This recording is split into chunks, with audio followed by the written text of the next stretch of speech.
Welcome to this week's edition of AutoEV, and it's a slightly different episode we have for you this week. Now, as you can see, this is a Cupra Born, and if you're a regular viewer, you will know that we road tested this vehicle a few months back. And whilst I do like the car, for me it just kind of lacked a little bit of the edge that I sort of expected with that badge, with that Cupra badge. So we've come up with a slightly different plan to see if this is the one that could give us that edge back. So to redeem itself in some ways, we're going to take it on a longer test this time. We're going to drive through 4 countries and ending up in Germany, or when I say we, I'm going to, and we're going to see how it performs over a longer range test. So, without further ado, welcome to the Cupra Born e-Boost. Welcome to our first international road test. And as always, welcome to AutoEV. Oh, remember you need to get some Libra milk for Charlie as well. Really?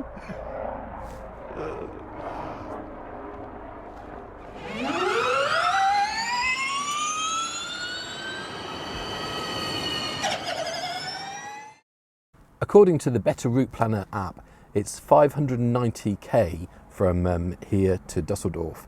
That would be going through 4 countries, so France, Belgium, Holland and then Germany, and 3 charges along the route should get us there fine. Let's see how we get on. Just about to begin the journey. This first leg, 132k down to the Eurotunnel. Oh, the light's just gone out. Yeah, so the Cupra's got 80% charge, 85% charge. This first leg shouldn't be too bad. There's a Tesla charger I'm going to use down there. One thing I did notice is the Cupra sends out a little kind of bat signal, so you can find your way. It's quite good for loading in the dark. Okay, so it begins. Well, the sun's coming up, it's a beautiful morning, and just wanted to point out, can you see the heads up on the screen? It is one of the best out of all the electric cars that we've driven, actually. I kind of think it's the clearest, and yeah, it's a very good heads up, that one is.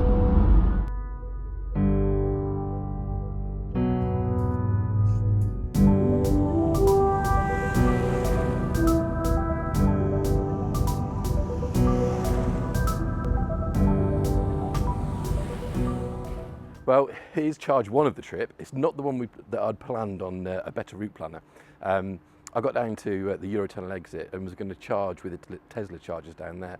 Unfortunately, I downloaded the app, but when I connected, I couldn't get the charger to communicate with the car. So I kind of left that, got on the Eurotunnel and came across here. The trip down to Eurotunnel was fine. It was early morning.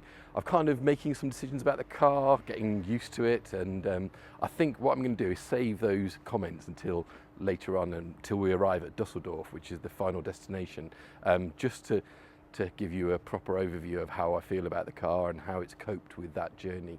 So yeah, there's a nice row of Ionity chargers. We're here at Coquel in France, so this is just, if it ever happens to you, just the other side of the Eurotunnel, and it's about 8k away, or perhaps a little bit less than that. So yeah, you can jump on some Ionity chargers. Ionity, sometimes a bit more expensive. I'm looking forward to the FastNed chargers later on in both Belgium and Holland. Heard some good things, and yeah, haven't used one yet, so I'm quite excited about that.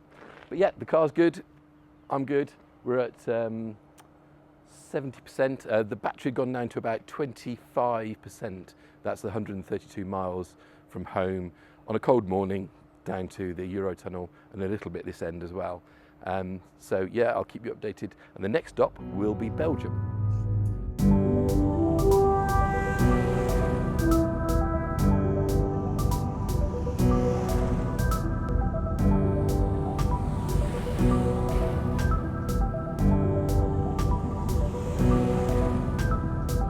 Well, here's stop 2. I made it to sunny Belgium, which is lovely.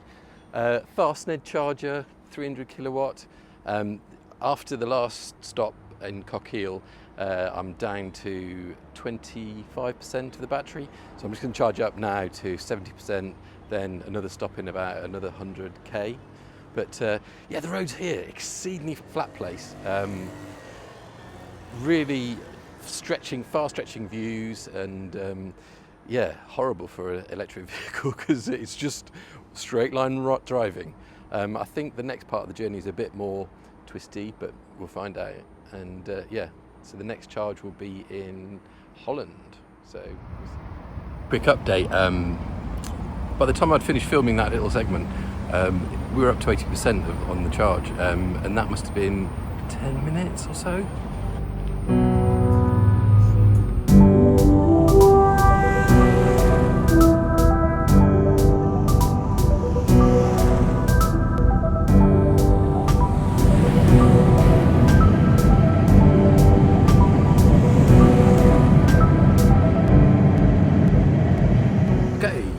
We're in Holland now, charging again. That was quite a longer stint. Stopped for a little bit of food, but Antwerp was really busy around there. It was like 15 miles of the Birmingham Spaghetti Junction. Lots, 5 lanes, lots of filtering, but the Cupra really did show its form. Yeah, no, it was really good at kind of manoeuvring between lanes, quickly accelerating. You know, on a diesel car that would have been a nightmare in gear changes, but that worked really well. So it's kind of earning its stripes now. So this charge, it's another kind of splash and dash charge for the last leg to Germany. But yeah, so you can just see here. So 30 minutes to 100%. I won't be going to 100%. I'm going to be going to about 70, so it shouldn't take too long. But yeah, these Fastnet chargers, I mean, there's some in the UK now, but you know, they're really good. Solar panel roofs. They're quite a nice place. There's a lot of truckers around here, but there's a coffee place just over that way, so I'm going to go and get a coffee now. But overall thoughts on the Cupra? Yeah, no, it's growing on me. I'm not sure if it's Stockholm syndrome or kind of it's a, you know, I really like it, but yeah, I'll let you know at the end. Okay, coffee time.